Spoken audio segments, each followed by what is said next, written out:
I didn't realize how well I had been sleeping until I woke up one fateful morning to the sound of her phone vibrating incessantly on the nightstand. It was a Saturday, a day I had hoped would be filled with lazy breakfasts and maybe some Netflix binge watching. But that day, the vibrations felt like an alarm I couldn't ignore. Claire had been acting strange for a few weeks, more distant, less engaging. I brushed it off as stress from work and our recent couples therapy sessions. After all, we were trying to fix things, right? But that morning the phone buzzed again and I felt a pit in my stomach. I turned to Claire, who was still asleep, her hair sprawled across the pillow like an unkempt halo. I picked up her phone, unconsciously hoping it would shed some light on whatever was bothering her. To my shock, the screen lit up with a message from a number I didn't recognize. It read, "Can't wait to see you again. Last night was amazing." The sender was saved in her contacts as Dr. Thompson. I blinked, trying to comprehend what I was seeing. Dr. Thompson was our couple's counselor, the man we had paid to help us mend our fractured relationship. The irony wasn't lost on me. I felt the anger surge through me as I read the message over and over. I knew right then that this was more than just a professional relationship. As I sat there, frozen, I thought back to our last session, a few days prior, when Claire had seemed unusually happy. She had laughed when Dr. Thompson made a light-hearted joke. I had felt a flicker of hope that we were turning a corner. But now that laughter echoed in my mind like a cruel taunt. I tossed the phone back onto the nightstand, the sound of it hitting the wood breaking the trance. Claire stirred, eyes fluttering open. "What's wrong?" she mumbled, her voice thick with sleep. "Your phone," I said, barely able to keep my voice steady. I pointed to the screen still displaying Dr. Thompson's message. Her eyes widened, and I could see the gears turning in her head as she tried to come up with something, anything, to explain. "Oh, that's just a joke," she stammered, her face betraying her. "I didn't mean to joke," I interrupted, disbelief pouring out. "Of me, a joke? Claire, this isn't a joke." She sat up, her expression shifting from confusion to irritation. "Why are you going through my phone? You're being ridiculous. There's nothing going on." Her tone was defensive, the kind of tone that made me feel like I was the one in the wrong. I took a deep breath, pushing down the rage that threatened to bubble over. "So you've been seeing him outside of our sessions. When did this start?" I could feel the hurt clawing at me, but I pressed on. "Was it during our sessions? How could you do this?" She rolled her eyes, a gesture so dismissive that I felt a pang of disbelief. "You don't understand. You're being paranoid. He's just a therapist and I'm just being friendly. You know how he is, he jokes around." "Friendly?" I spat back, incredulous. "You don't text your therapist about how amazing sex was. That's not friendly, Claire." For a moment we sat in silence, the weight of her betrayal hanging heavy in the air. My heart raced as I watched her fight to come up with a plausible excuse, but all I saw was a woman who had crossed a line that felt unforgivable. Every moment I had thought I was healing, every session I had believed we were making progress, it all felt like a cruel joke now. I could feel my world turning upside down. The anger morphed into sadness as I struggled to come to grips with the reality of the situation. I had trusted her, and she had thrown my trust away like it meant nothing. "This isn't just about you and him," I said, my voice trembling. "This affects our marriage, Claire. You've betrayed me in the worst way possible." Her response was a flurry of words, a mix of excuses and deflections that only fueled my anger. I couldn't believe I was sitting there, confronting my wife about an affair with our therapist. It felt surreal, like a scene from a bad soap opera. But this was my life, and it was falling apart right before me. I had to figure out how to respond, how to move forward from this betrayal. I needed a plan, something to regain control of a situation that had spiraled completely out of my hands. The days that followed that morning were a whirlwind of emotions, anger, disbelief, and a deep, gnawing sadness. I could barely look at Claire without feeling the weight of her betrayal pressing down on me. Our home felt like a stranger's house, filled with memories that now felt tainted. I caught myself replaying moments in my mind, searching for clues, signs that I had missed. Had there been a change in her demeanor? Had she been less affectionate? The truth was, I was grasping at straws, trying to make sense of a situation that made none. I spent hours alone in the spare room, pacing like a caged animal. I couldn't return to the office where we had had those therapy sessions. The very idea of walking into that space, where intimacy had been discussed, felt like a betrayal of my own. I needed to think to process what had happened. Deep down, I felt a sense of shame, like I had somehow failed to protect our marriage. I began digging into our past. I thought back on our early days, how we had met at that bar during college, both of us young and carefree. I remembered the spontaneous road trips and quiet evenings, spent wrapped in each other's arms. Somewhere along the way, the threads of our connection had frayed. But how did it come to this? Claire was frantic. Every time I walked past her, she would try to reach out to me, to touch my arm or say something lighthearted, but I recoiled. I needed my space. "We can work through this," she would say, her voice almost pleading. "I still love you." But it was hard to believe her words when I saw the evidence of her deceit, the very person we had turned to for guidance becoming the object of her affection. I decided that I needed proof of this affair that had shattered my trust. I waited for her to leave for work, then grabbed my keys and headed straight for Dr. Thompson's office. The waiting room was eerily calm. I could feel my heart racing as I approached the receptionist. "Hi, I'd like to speak with Dr. Thompson," I said, trying to sound casual, but the anger was bubbling beneath the surface. "I'm sorry, he has clients all day," she replied, not looking up from her screen. "Clients? Like multiple?" I pressed, trying to keep my composure. "I need to talk to him about my wife." That got her attention. Finally looking up, her expression shifted from indifference to concern. "Is everything okay?" "No, it's not. I need to know what's going on with him and Claire." I could feel the heat rising in my chest. "I just found out she's been having an affair with him." The receptionist hesitated, glancing at the door to Dr. Thompson's office. "I can't discuss client matter," she said, her voice steady but softening slightly. I took a deep breath, trying to rein in my frustration. "I understand, but you have to realize this isn't normal. This is serious." Before she could respond, the door to Dr. Thompson's office opened and he stepped out, looking surprised to see me. "Mr. Miller," he said, a hint of confusion in his voice. "What brings you here?" I stepped forward, fueled by a mix of anger and desperation. "We need to talk." Now, he looked at the receptionist, who was clearly uncomfortable with the situation. "Can we step into my office?" he asked, ushering me through the door. The moment we were inside, I cut straight to the chase. "I know about you and Claire. You need to explain this." His face fell. "I'm not sure what you mean," he said, but his eyes betrayed him, darting away from mine. "Don't play games with me. She's been texting you about how amazing sex was. You're supposed to be helping us, not sleeping with my wife." I could feel my hands clenching into fists.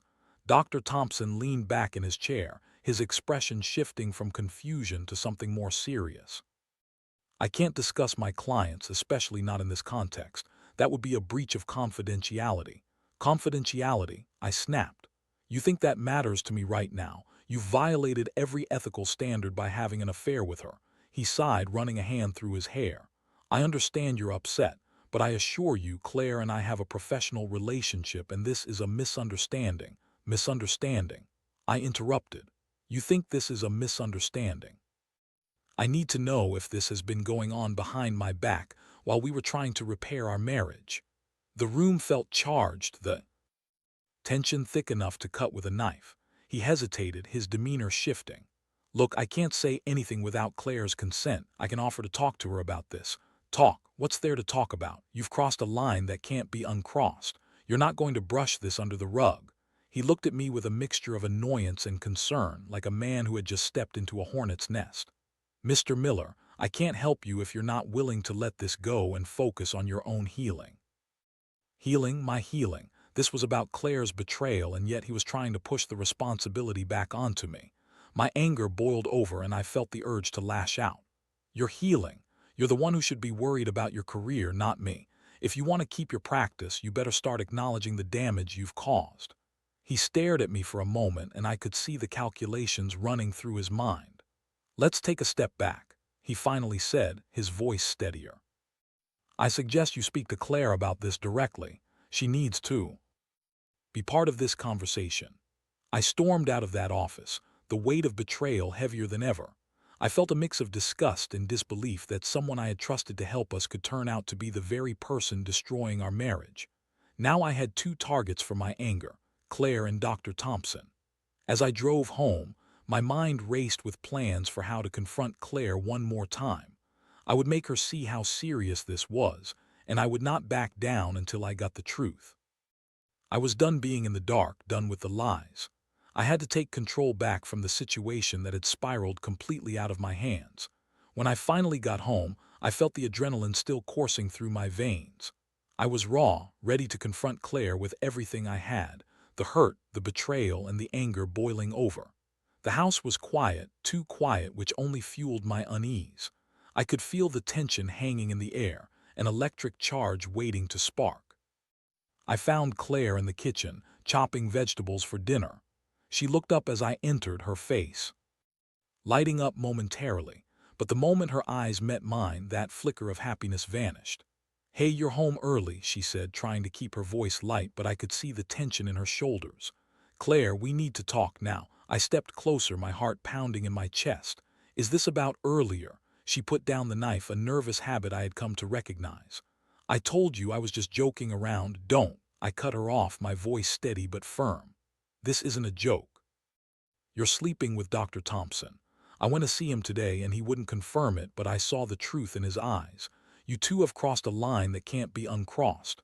The words hung there, heavy and suffocating. She took a step back, her eyes wide with shock, and for a moment I thought she might actually be taken aback. You went to his office." She stammered, clearly grasping for a way to deflect. "Yeah, I did, and I found out everything I needed to know." "You think I'm just going to sit back and let you lie to me?" I stepped closer, my emotions spilling over. "How long has this been going on?" "Please just calm down," she said, her voice rising slightly in panic. "It's not what you think. You don't understand the situation." "Then explain it to me," I shouted, feeling the anger bubble up again. "Explain how you can lay in bed with me and then go sleep with him. How do you justify that?" She looked cornered, her defenses crumbling. "It was a mistake, a stupid mistake. I didn't mean for it to happen, it just happened. He's the one who made me feel heard, understood. You've been so distant, distant," I echoed, incredulous. "Is that your excuse?" "I've been trying to save our marriage, Claire, but you were busy betraying me." She opened her mouth to protest, but I could see the cracks forming in her facade. "It's not just about you being distant, okay?" I felt lost. I thought I could find myself again through therapy, through him. I didn't think I would. "Didn't think you would what?" I pressed, my voice steady but raw. "Fall for him, embrace the very thing we were trying to fix together." Her eyes filled with tears, and for a moment I felt a flicker of sympathy. But then I remembered the text messages, the betrayal. "So what now, Claire? Are you going to keep lying? You owe me the truth. If you think this is going to magically disappear, you're mistaken." "I'm not lying," she cried, the tears spilling down her cheeks. "I'm so sorry, I didn't mean to hurt you. I thought I could fix things, that I could have both, him to talk to and you to love." "Love?" I scoffed, shaking my head in disbelief. "You think you can love me while sleeping with another man? That's not love, Claire, that's selfishness." I was confused, she admitted, her voice breaking. "I didn't know how to handle everything. You've been distant and I felt like I was drowning. Dr. Thompson made me feel alive again, made me feel wanted." I stared at her, my heart aching at the depth of her betrayal. "You didn't talk to me about it. You chose to go to him instead of coming to me. Why didn't you just tell me you were feeling this way? We could have worked through it together." Her silence was deafening. I could see in her eyes that she knew she had messed up, but the excuses kept rolling off her tongue. "I didn't want to hurt you. I thought it would help. I didn't want to lose you." "Well, congratulations. You've managed to do both," I shot back, my voice laced with bitterness. "I can't believe you thought this was okay. I thought we were in this together, Claire." The tears kept flowing and I felt hollow inside. There was no joy in the confrontation, no sense of vindication, just pain. I was still trying to process the shock, and now I had to confront the emotional fallout. "Your actions have consequences," I said quietly, my voice low but firm. "I can't keep living like this, pretending that everything is fine. I need time to think." "Please don't say that," she pleaded, stepping closer. "I love you. We can work through this." "Love doesn't excuse betrayal," I replied, taking a step back. "You need to understand that. I need space, Claire, time to figure Out if this is something I can even begin to forgive. I'll do anything, she said, desperation creeping into her voice. I'll go back to therapy, I'll talk to him about what happened. That's not the point, I interrupted, frustration boiling over. This isn't just about him, it's about us. Trust is shattered. You need to realize the depth of what you've done. I can't just sweep this under the rug. I turned away, feeling the weight of the moment pressing down on me. I needed to escape, to find clarity without her presence clouding my judgment. I'm going to stay at my brother for a few days. I need to think this through and figure out what I want. Please don't go, she begged, her voice breaking. Just give me a chance to fix this. I paused, looking back at her tear-stained face. I don't know if it can be fixed. I don't know if I can forgive you, but I need to find out what I want, and I can't do that here. Not now. I walked out, shutting the door behind me as I left Claire standing there, tears streaming down her face. The weight of the situation hung heavily on my shoulders, and as I drove away, I felt a strange mix of relief and anguish. I was heartbroken, but maybe, just maybe, this time apart would give me the clarity I desperately needed. Staying at my brother Mark's place was a strange mix of comfort and chaos. On one hand, it felt good to be out of the house, away from the lingering scent of Claire's perfume and the memories that haunted every corner of our home. On the other, being away from her only amplified the emotional turmoil inside me. I was in a state of constant reflection, replaying every moment of my relationship with Claire like a movie on repeat. Mark was supportive, but he didn't know the full extent of what had happened. I had only shared the surface details, the affair, the betrayal. I couldn't bring myself to dive deeper. I didn't want to admit the full impact of Claire's actions, or how deeply they cut. So I filled the spaces with vague answers and half-hearted jokes, avoiding the weight of the truth. Dude, you need to get out of your head, Mark said one night as we sat on his couch, beers in hand. Why don't we hit that new bar downtown? It'll be good for you to blow off some steam. I hesitated. The thought of being around strangers felt exhausting. I don't know, man. I'm not really in the mood for socializing. Come on, it'll be good for you, he insisted. You can't just sit here sulking. Besides, I could use a wingman. Reluctantly, I agreed, figuring a night out might distract me from the whirlwind of emotions swirling in my mind. We headed to the bar, the pulsing music and laughter welcoming but overwhelming. As soon as we walked in, I felt the energy of the place wash over me, a stark contrast to the heaviness I had been carrying. But as soon as I spotted couples scattered throughout the bar, laughing and enjoying each other's company, the weight inside me returned tenfold. I couldn't shake the thoughts of Claire, of what she had done. I sipped my drink slowly, trying to engage in conversation, but my mind drifted back to the confrontation. Hey, are you even listening? Mark nudged me, snapping me back to reality. Yes, sorry, I replied, forcing a smile. Just thinking about Claire, he asked, raising an eyebrow. Can you blame me? I sighed, running a hand through my hair. Everything feels so messed up right now. Look, I get it, he said, leaning back in his chair. But you can't let her control your life. You need to take this time to focus on yourself, man. Do things for you. Yeah, I know, I muttered. I just don't know where to start. Mark shrugged. Why not start with some fun? Let's grab another round, hit the dance floor, and let loose a little. You deserve it. With a resigned grin, I nodded. As we moved to the bar for another round, I felt some of the tension begin to ease. For the first time in days, I was laughing, joking with Mark, and even flirting with a couple of girls who approached us. But beneath the surface, the ache in my heart remained. The buzz of the bar turned into a haze of noise. As the night wore on, I found myself stepping outside for some fresh air. Leaning against the cool brick wall of the building, I closed my eyes, taking a deep breath, trying to shake the fog that had settled over me. That's when I heard footsteps approaching. I opened my eyes to see a woman walking toward me, her expression friendly and inviting. Hey there, you look a little lost, she said, leaning against the wall beside me. Just taking a breather, I replied, offering a half-hearted smile. Mind if I join? She asked, and something about her demeanor was disarming. She had a warmth about her that made me feel momentarily lighter. Sure, I said, feeling the weight shift slightly. I'm just trying to figure some things out. Sounds deep. I'm Jenna, by the way, she said, extending her hand. I took it, feeling a surprising connection spark in that moment. "Jake," I replied, shaking her hand firmly. "What brings you out tonight?" she asked, tilting her head slightly, curiosity gleaming in her eyes. "Just hanging out with my brother," I said, gesturing toward the bar. "But honestly, just trying to escape some personal drama." She nodded knowingly, as if she understood what I was going through. "Sometimes you just need a break from it all," she said, her tone empathetic. "I get it." As we talked, I felt the conversation flow easily, like a breath of fresh air that I desperately needed. I learned that Jenna was a graphic designer and was passionate about her work.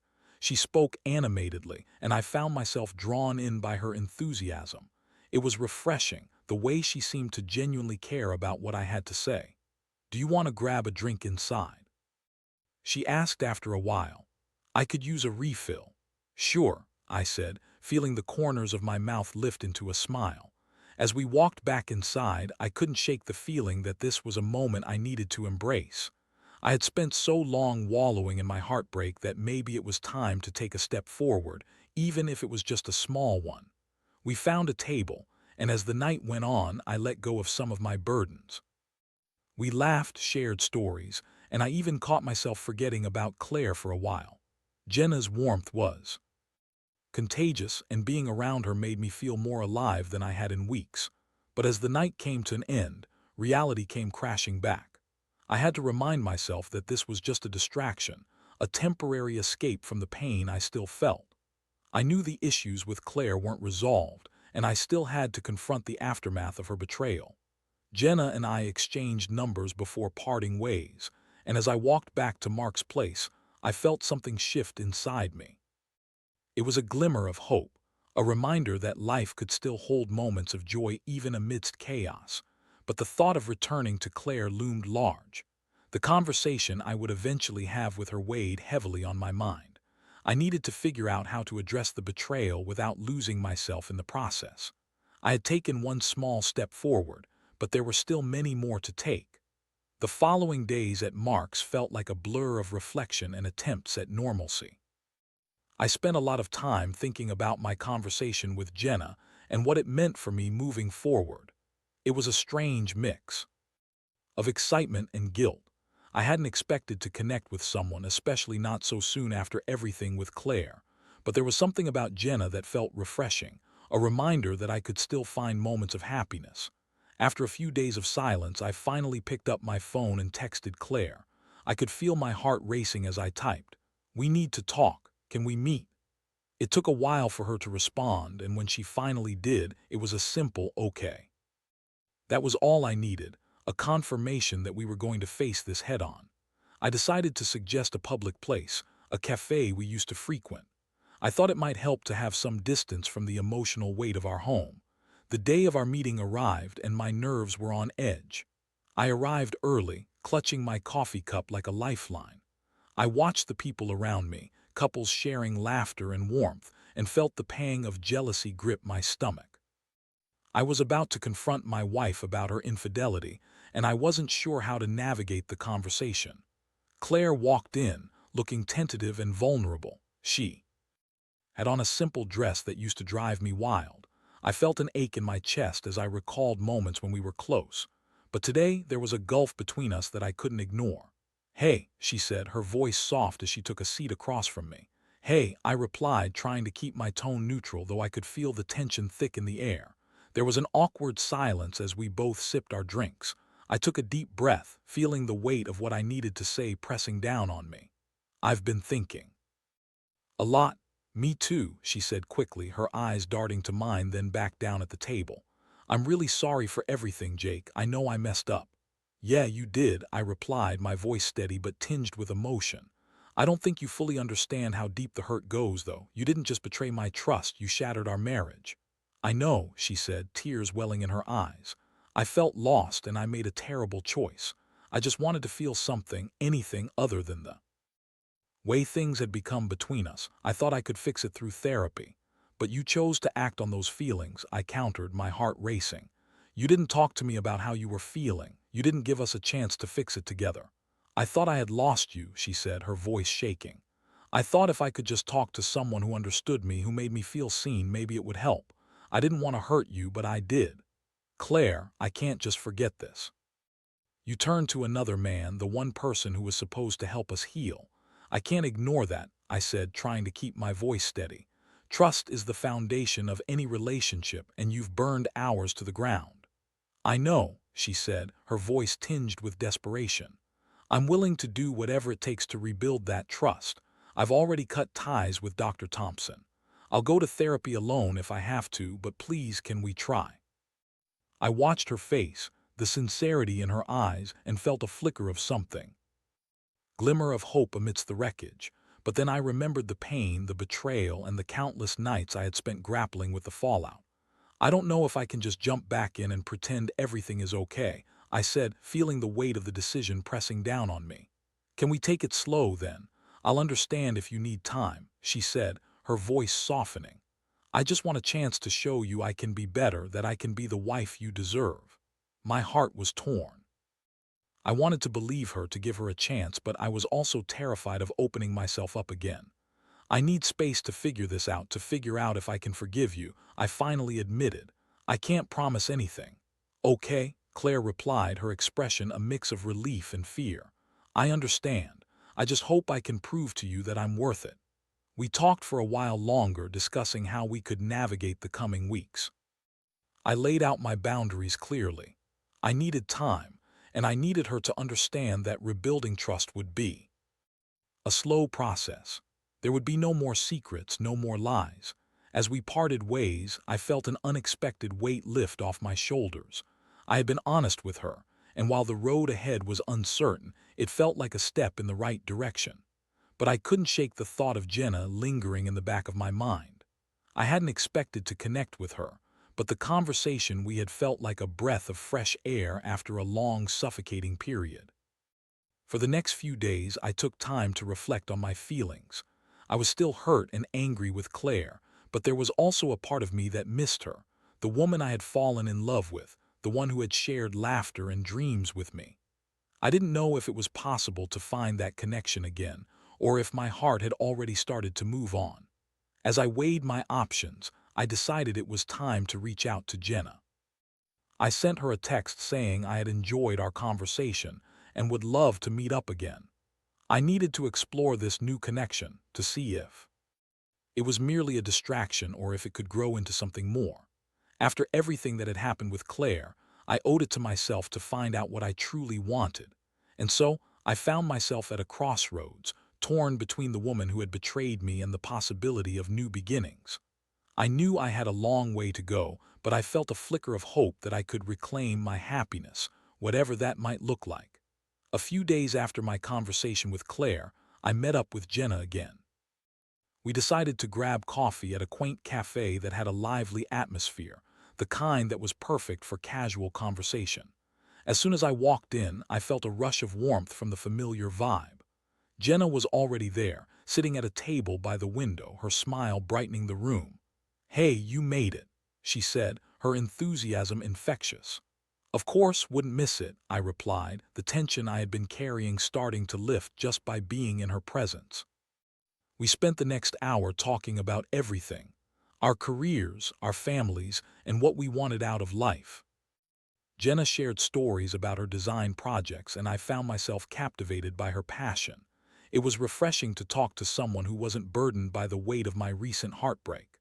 For the first time in weeks, I felt lighthearted and free. As we finished our coffees, Jenna leaned forward, her eyes sparkling with curiosity. "So, what's been going on in your life? You mentioned you were dealing with some heavy stuff." I hesitated for a moment, weighing how much to share. Something about Jenna made me feel safe, and I decided to be honest. "I'm navigating through a tough situation with my wife. She cheated on me with our couple's therapist." Her expression turned sympathetic.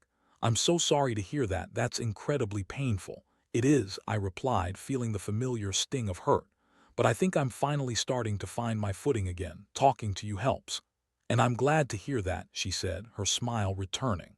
"You deserve happiness, Jake. You deserve to be with someone who appreciates you." Her words hit me like a wave, and for a moment I allowed myself to imagine a future where I could be happy again. I was still processing everything that had happened with Claire, but Jenna's kindness felt like a lifeline. I didn't want to rush into anything, but the connection we shared was undeniable. As we talked more, I felt the conversation shift towards something deeper. Jenna had a way of drawing me out, of making me feel understood without judgment. "Can I ask you something?" she said, her tone shifting slightly. "How are you really feeling about your marriage?" I took a deep breath, weighing my words carefully. "Honestly, I'm conflicted. I love Claire, but that love feels different now. Her betrayal has changed everything, and I'm not sure if we can come back from it. Yet being here with you feels refreshing. It's complicated." "Complicated is an understatement," she said, her smile fading slightly. "But I respect your honesty. You're doing the right thing by taking the time to figure it all out." The conversation flowed effortlessly, and I felt a connection I hadn't felt in a long time. It was a spark, a reminder that life could still be vibrant and full of potential, even amidst the wreckage of my marriage. After that coffee date, I started seeing Jenna more frequently. We explored parks, tried new restaurants, and shared laughter that felt genuine and untainted. Each encounter brought me a step closer to healing, allowing me to rediscover parts of myself that had been buried under the weight of my relationship with Claire. Meanwhile, I kept communicating with Claire, setting clear boundaries as we navigated our way through the aftermath of her betrayal. We talked about what went wrong and why she felt the need to cheat. I listened to her attempts to explain her actions, but I remained firm in my need for space and time. One evening, I found myself sitting across from Claire at the same cafe where we had that heart-wrenching conversation. Time had passed, and although the pain of her betrayal still lingered, I felt more centered. "I think we both know this is a turning point," I said, my voice steady. Claire nodded, her eyes filled with apprehension. "I can't change what I did, Jake. I regret it every day, but I want to be honest with you. I'm willing to fight for us if you'll let me." I took a moment to collect my thoughts. "I appreciate that, but I need to be honest too. I'm not sure I can go back to how things were. The trust is broken, and I can't just ignore that." She looked down, tears brimming in her eyes. "I understand. I never wanted to hurt you. I just wanted to feel something again. I thought I could fix things by escaping reality." "I get that, but I need to focus on what's best for me right now," I replied. "I'm finding happiness again, and it's complicated. I think you need to do the same." The conversation was a difficult one, but it felt necessary. We both understood that we had to decide how to move forward, whether that meant trying to salvage our marriage or accepting that it was time to let go. In the weeks that followed, I found myself growing closer to Jenna. She never pressured me, never pushed for more than I was ready to give. I appreciated her patience, and with time, I began to let my guard down. I let myself smile and laugh, learning to embrace the possibility of new beginnings. One evening, as we sat in a small park watching the sunset, I turned to Jenna. "I know this is all new and I still have a lot to sort out, but I really enjoy being with you." Her eyes sparkled with hope. "I enjoy being with you too, Jake. Just take your time. I'm here and I want to support you as you figure things out." In that moment, I felt a sense of peace. I could see a future, one that didn't erase the past but instead built upon it. I was rediscovering myself, and for the first time in a long time, I felt the potential for genuine happiness. As I continued to navigate my relationship with Claire, I learned that healing wasn't linear. There would be setbacks and moments of doubt, but I was committed to finding my own path. Whether that path led me back to Claire or toward something new, I knew I was taking the steps I needed to reclaim my life. Through the pain and betrayal, I discovered the strength within myself to heal and explore new possibilities. I wasn't sure what lay ahead, but I had faith that in the journey of self-discovery, I could find happiness once more, and that was enough for now.